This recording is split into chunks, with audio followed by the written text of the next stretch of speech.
ॐ भूर्भुवः स्वः तत्सवितुर्वरेण्यं भर्गो देवस्य धीमहि धियो यो नः प्रचोदयात्।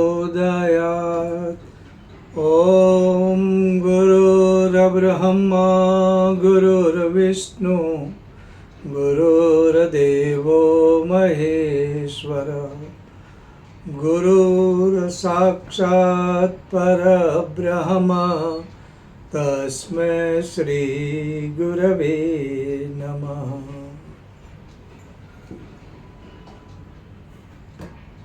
हमारा जीवन दाल सब्जी या रोटी से नहीं चलता,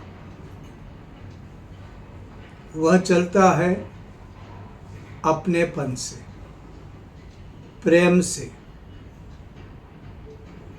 आत्मिक तत्व प्रेम से ही बढ़ता है। हमारे घर में इलेक्ट्रिसिटी होती है,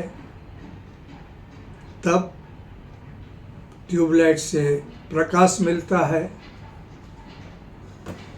फ्रिज में चीज़ें ठंडी होती हैं, पंखा चलता है और हवा देता है। टीवी वगैरह में दृश्य संगीत सुनाई देता है और बहुत सारे काम हैं। अगर ठंडी ज़्यादा हो गई तो गर्मी देने का काम भी इलेक्ट्रिसिटी करती है, गाड़ियाँ चलती हैं। लेकिन अगर इलेक्ट्रिसिटी चली जाए तो ये सारे साधन काम के नहीं रहते, सारे काम रुक जाते हैं। ये हमारे जीवन का एक अंग है।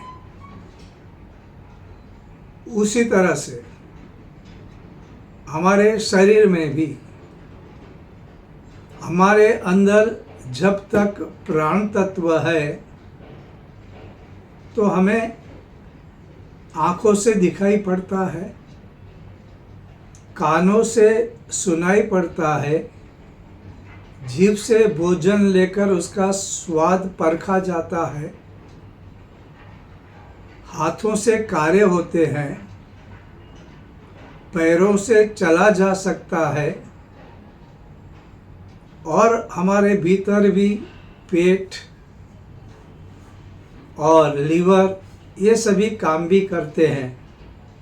लेकिन जब प्राण निकल जाए तो ये सारे काम करना बंद दे देते हैं, विरूप हो जाते हैं, सड़ने लगते हैं। तो प्राण तत्व का होना यह बहुत जरूरी होता है। प्राण निकल जाए तो सारी बातें बेकार हो जाती हैं। लेकिन जब आत्मिक बात आए तो परम पूज्य गुरुदेव कहते हैं प्रेम ये बहुत महत्व का हो जाता है। प्रेम ऐसा तत्व है जो आत्मबल देता है।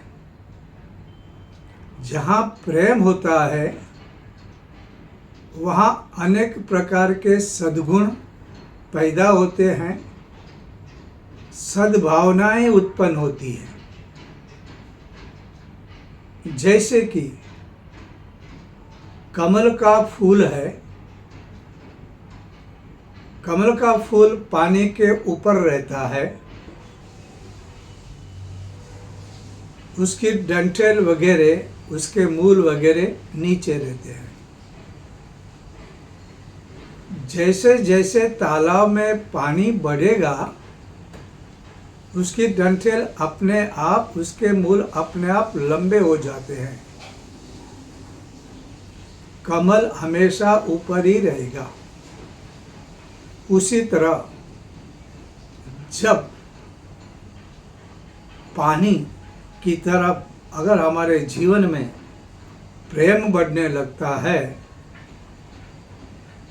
तो क्या होता है, सद्गुण अपने आप बढ़ने लगते हैं, सद्भावनाएं अपने आप बढ़ने लगती है।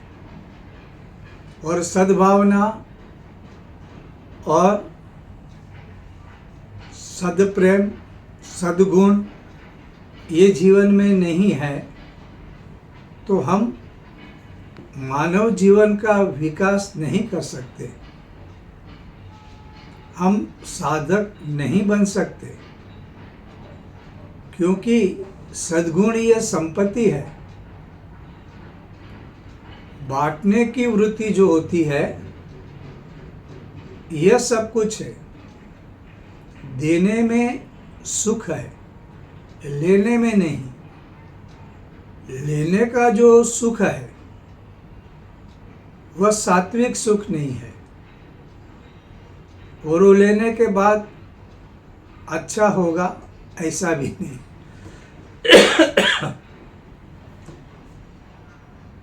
देने की बात होनी चाहिए।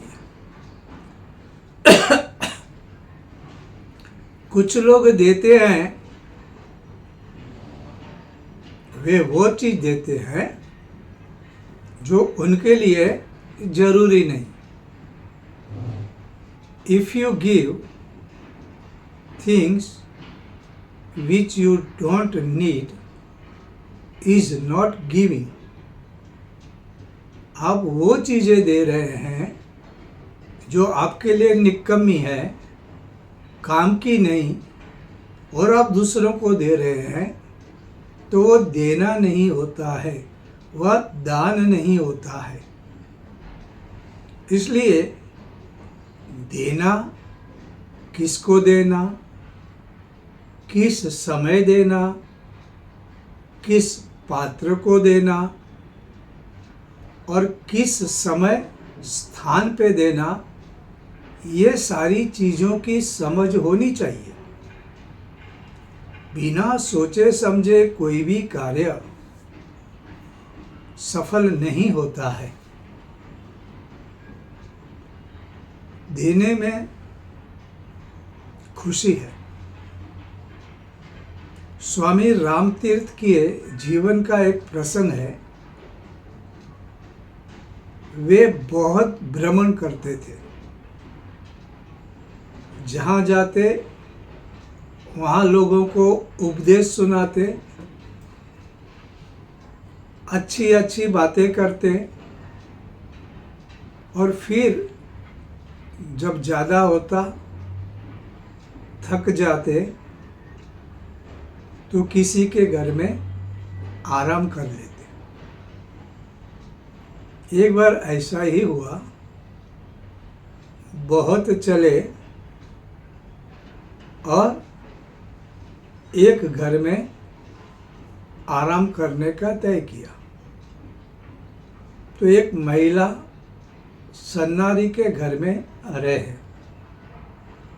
अब उनका एक तरीका था, किसी को तकलीफ ना हो, इसलिए वे अपना खाना खुद पका लेते थे, अपने सारे काम खुद करते थे, कपड़े धोना, खाना पकाना, अपनी सोने की व्यवस्था करनी, ये सारे काम। और ये परंपरा परम पूज्य गुरुदेव ने भी प्रारंभ की थी। और जो गायत्री परिवार के परिजन दूसरे यहाँ जाते हैं तो वे अपना काम खुद कर लेते हैं, अपने वस्त्र धोना, अपनी सारी व्यवस्थाएं कर लेते हैं। कभी कभी होता है कि समय के अभाव में वे नहीं कर सकते, लेकिन करना उनसे आशा की जाती है। इतना ही नहीं, परम पूज्य गुरुदेव हर एक परिजन से कहते थे, अपना कार्य खुद करो। इवन अपने खुद के घर में भी अपना काम करना सीखो। काम वाला या काम वाली काम करे, पत्नी या बहू या घर के और सदस्य काम करे, इस तरह का जीवन ठीक नहीं है। जब मैं परम पूज्य गुरुदेव से पहली बार मिला था तो मैंने ये सोचा था कि परम पूज्य गुरुदेव पूछेंगे कितना जप करते हो, कितनी मालाएं करते हो, कौन से नियम का पालन करते हो। लेकिन ऐसा कुछ उन्होंने नहीं पूछा।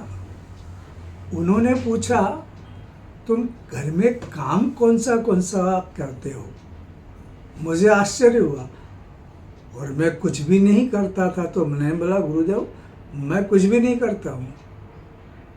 तो गुरुदेव मुस्कुराए, तो अच्छा काम कर रहे हो। बोला नहीं, मैं कंफ्यूज हो गया था क्या बोलना। तो उन्होंने बोला बेटा कल से काम शुरू कर दो, अपना काम खुद करो। तब तो हम शांति कुंज में रहते थे, तो कहा शांति कुंज में जो काम है वो खुद करो। पत्नी अपना काम करेगी, तुम खुद को, और जो पत्नी का टाइम बचेगा, पत्नी जो तुम्हारी सेवा में समय देती है, उतना समय बचेगा उसे अच्छी किताबें पढ़ने के लिए दे दो। अब ये बात हो गई कि भाई पत्नी का जो अपने प्रति सेवा का समय जाता है वो छोड़ के, ताकि वो पढ़ाई कर पाए। अब वो समय देने के बाद वे पढ़ाई करते या नहीं, ये बहुत से लोग कहते हैं कि सर ऐसा तो नहीं होता, वे फिर पढ़ते नहीं। तो उनको भी पढ़ना चाहिए क्योंकि गुरुदेव का आदेश था। फिर मोबाइल, व्हाट्सएप, फेसबुक, इंस्टाग्राम में नहीं रहना चाहिए। हालांकि तभी तो इतना नहीं भी था। ये आज फिर पति बोलेगा मैं अपना काम कर, तो पत्नी बोलेगी ठीक है, I will get more time to see WhatsApp, Facebook, Instagram भी। तो वो नहीं देखना है। गुरुदेव की इच्छा थी अच्छी किताबें पढ़ना है तो अच्छी किताबें पढ़ना। 100% गुरुदेव की बातें माननी चाहिए। नहीं तो क्या होगा, कल हो जाएगा। मैं काम कर रहा हूँ तो व्हाट्सएप देख रही है। तो इस तरह का गुरुदेव का एक्सपेक्टेशन था कि भाई खुद का काम करो। परिश्रम बहुत ही ज़रूरी होता है जीवन के लिए। व्यस्त रहना, मस्त रहना, ये शारीरिक और मानसिक तनावों से मुक्ति देता है। तो स्वामी रामतीर्थ अपना काम खुद करते थे। और दूसरी मान्यता ऐसी भी है कि अपना खाना खुद बना लेने से वो जो सात्विकता टिकी रहती है। क्योंकि दूसरों के बनाए हुए भोजन में उनका जो व्यक्तित्व है, उनका जो जीवन है, उनके कर्म, उनकी आदतें, उनके संस्कार की असर पड़ती है। इसलिए जो संत होते हैं वे यह प्रयत्न करते हैं कि अपना खाना खुद बना लें। तो स्वामी रामतीर्थ खुद बना लेते थे। एक दिन वे भोजन बना रहे थे और उनका भोजन हमेशा, किसी भी संत का भोजन हमेशा ज़्यादा नहीं होता है, ज़्यादा वैरायटी भी नहीं होती। दो चीज़ होती है, रोटी है और सब्जी हो, या कोई कच्चे फल हो, या फिर दाल और सब्जी, या फिर खिचड़ी। उसमें से कुछ ना कुछ रहता था। तो उस दिन वे रोटियां बना रहे थे। अब रोटियां बना रहे थे तो हुआ क्या, आसपास के बच्चे वहाँ खेलने के लिए आ गए। स्वामी राम तीर्थ ने देखा जैसे कि संत, उनकी पहली कंडीशन है प्रेममय होना। तो उन्होंने बच्चों से बातें की और प्रेम से फिर से पूछा, बच्चे लोग तुम्हें भूख लगी है? तो बच्चों ने कहा, हाँ बहुत भूख लगी है। तो स्वामी जी ने अपनी जो रोटियां बनाई थी वो दे दी, बच्चे लोगों ने खा लिया। घर की वो महिला ये देख रही थी, उसने कहा, स्वामी जी ये क्या किया? आपका भोजन आपने इन बच्चों को दे दिया। वैसे तो उनके घर पे उनका भोजन तैयार है, कोई जरूरत नहीं थी। तो स्वामी जी ने कहा, मैंने इसलिए दिया कि देने में बहुत मजा आता है, देने में बहुत मजा आता है, लेने में कभी मजा नहीं आता। तो उन्होंने जिस तरह से प्यार से खाया, भोजन को प्रसाद मान के स्वीकार किया, मुझे बहुत अच्छा लगा। आज का दिन मैं उपवास कर लूँगा, मुझे कोई दुख नहीं, मुझे बहुत अच्छा लगा। और ये बात बिल्कुल सच है। जो सचमुच में अध्यात्म की राह पर हैं, उनको देने में अच्छा लगता है, लेने में नहीं। तो उन्होंने वह कार्य कर दिया। तो इस तरह से अपना काम खुद करना और अपना दृष्टिकोण इतना पवित्र रखना कि देने में ही मजा है। वो दूसरा जो साधकों का गुण होता है, वह उनकी सकारात्मक दृष्टि। जो भगवान को मानता है वो निराश नहीं होता। ऐसा कहते हैं, निराशा यह नास्तिकता है। निराश आदमी नास्तिक होता है, आस्तिक होता नहीं।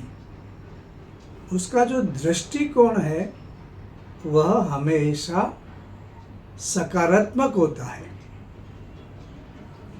एक बार क्या हुआ, एक गुरु शिष्य जो साथ में रहते थे, उनकी अपनी एक झोपड़ी थी, साथ में रहते थे। शिष्य गुरुदेव की सेवा करते थे और गुरुदेव उसे ज्ञान देते थे। कुंभ मेला लगा, महाकुंभ मेला। तो जैसे इस मेले का एक महत्व है, जिस तरह सूर्य, बृहस्पति और चंद्र की स्थिति खगोल में, खगोल शास्त्र के नियम से, तो उस समय बहुत सारे परिवर्तन आते हैं। 11वां डिग्री लैटिट्यूड से कहते हैं कि स्ट्रेट फॉरवर्ड एनर्जी पृथ्वी के बाहर आती है, और वो खास करके जहाँ पे संगम होता है नदियों का, वहाँ निकलती है। वातावरण दिव्य, भव्य और ऊर्जा में होता है। तो उस जल में और उस स्थान में इतनी सारी सकारात्मक ऊर्जा होती है, तो उसका लाभ लेने के लिए जो कभी अपनी गुफा कंदराहों से बाहर भी नहीं निकलते, वैसे संत लोग भी उस समय वहाँ पे आ सकते हैं।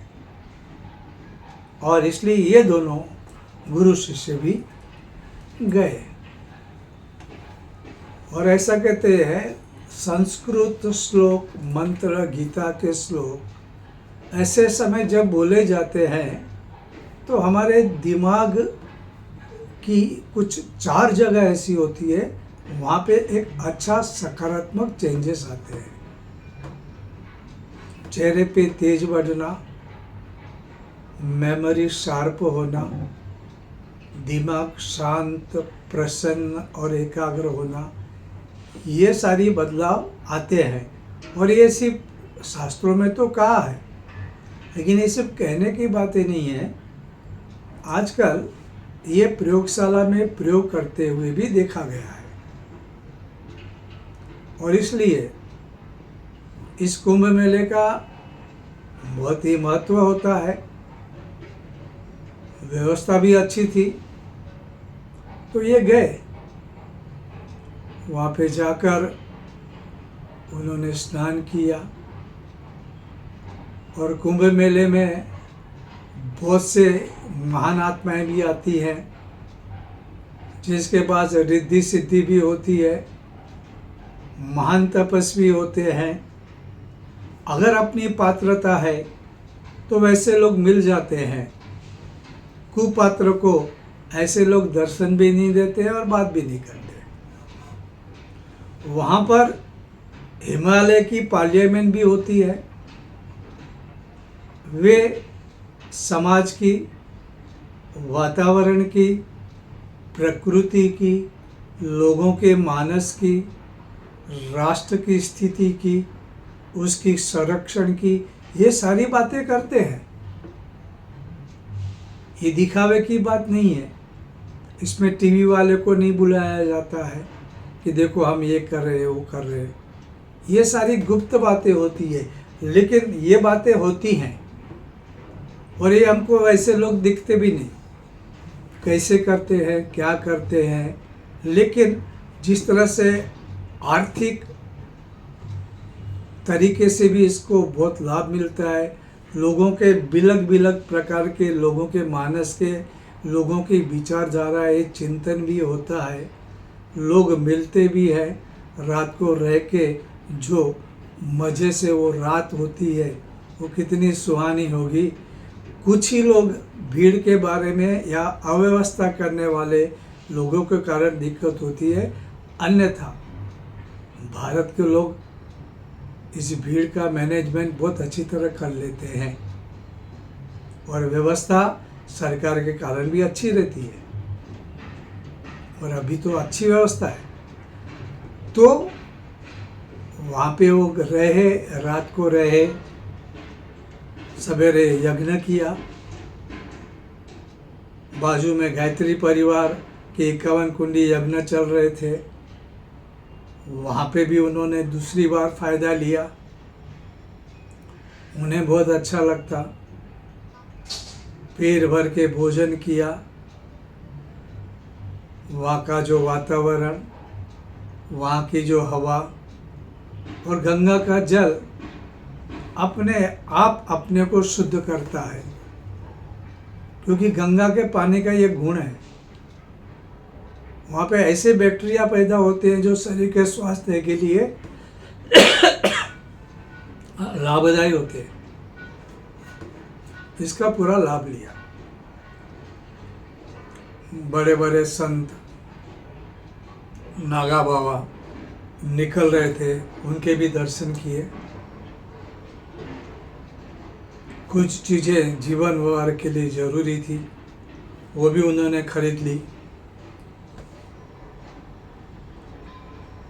गीता प्रेस की कुछ किताबें, युग निर्माण की कुछ किताबें वहाँ पे मिल रही थी, उन्होंने खरीद कर ली।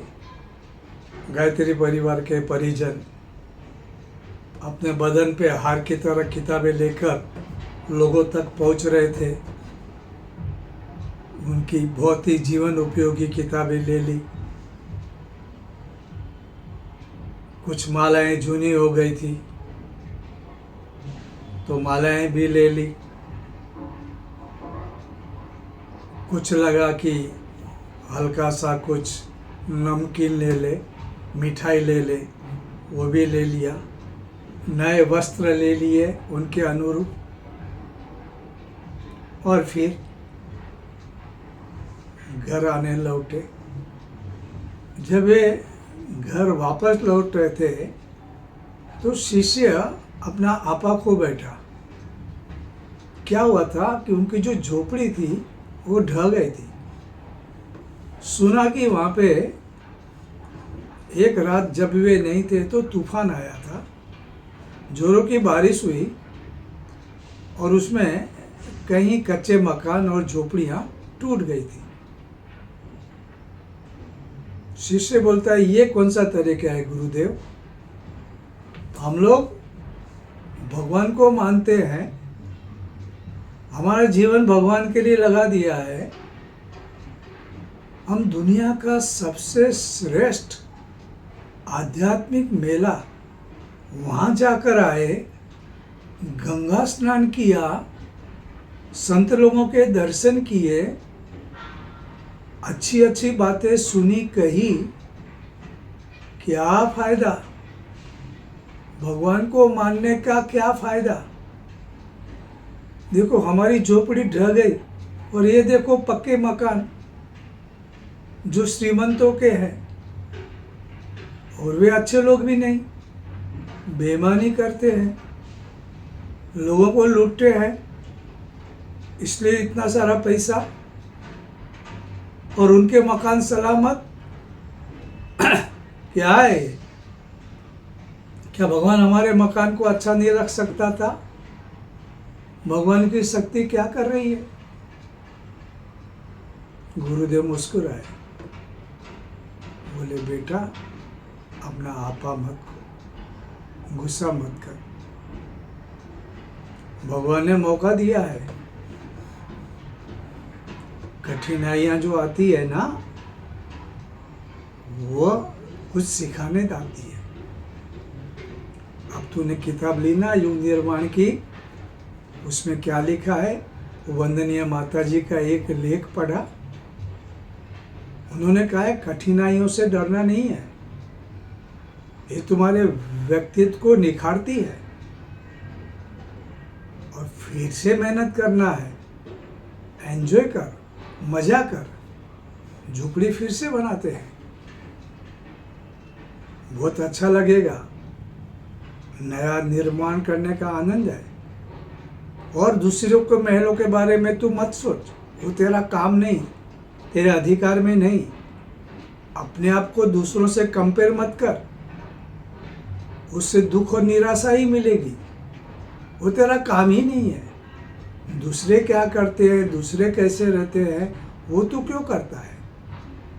तुझे तो अपने बारे में सोचना है। ये उपदेश सबसे बड़ा है। शिष्य समझा, मुस्कुराया और उसने अपना काम शुरू किया, प्रारंभ किया। क्योंकि जीवन में ऐसा ही होता है, जब तक हमारा दृष्टिकोण नहीं बदलता है तो हमको जीवन की जो क्रिया, हमारे जो कार्यकलाप है, वो समझ में नहीं आता। कोई भी कार्य करना हो तो जैसे भगवान ने कहा है कि प्रसन्न हो, मन प्रसन्न हो, मन एकाग्र हो और मन शांत हो, ऐसी स्थिति में काम करना।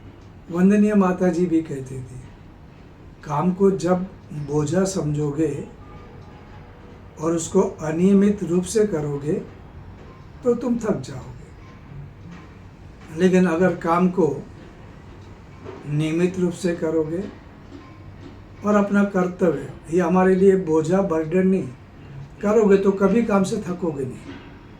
ऐसे लोग कभी काम से थकते ही नहीं है। परम पूज्य गुरुदेव कितने घंटे काम करते थे, वे कभी थके नहीं, कभी थके नहीं। तो ये जो छोटी छोटी बातें हैं, हमको संतोष से समझना चाहिए, और हमको जीवन अधिक सुखी करना है। तो ये सारे सूत्र हमें हमेशा जीवन जीने की कला सिखाते हैं। आज के लिए बस इतना।